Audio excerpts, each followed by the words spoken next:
बलांगीर जिला खपराखोल रेंज अधीन तेलेनपालीनो घुंजापाली रास्ता ने खईर काट बोझे हे आसुथबार बेलके पिकअप भैन के खपराखोल वन विभाग जबत करिछि। ई माओ अंचल हेबारनो काट माफिया माने काट व्यापार करुछन।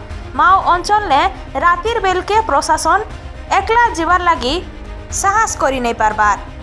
गला राति ने केहनी सूत्रनो खईर काट चालान होतबार जानिकरी खपराखोल वनांचल अधिकारी निर्देश दी खपराखोल फरेस्टर सुधीर कुमार जेना और गजसाथी सुधा सेलमा, राजेश भुए, फरेस्ट गार्ड राजेंद्र धरुआ और साथी माने OR 058 8325 गाड़ी के जबत करथिले। वन कर्मचारी मान को देखिकरी ड्राइवर गाड़ी छाड़ी करी फेरार मारिथिला। फरेस्टर माओ अंचल साहसिकता देखैकरी 10 क्विंटाल खईर काट जबत कहितबार बेलके वनांचल अधिकारी अरविंद नायक कहिछन। तेलेनपालीनु बिहारी प्रधान खबर धना टीवी।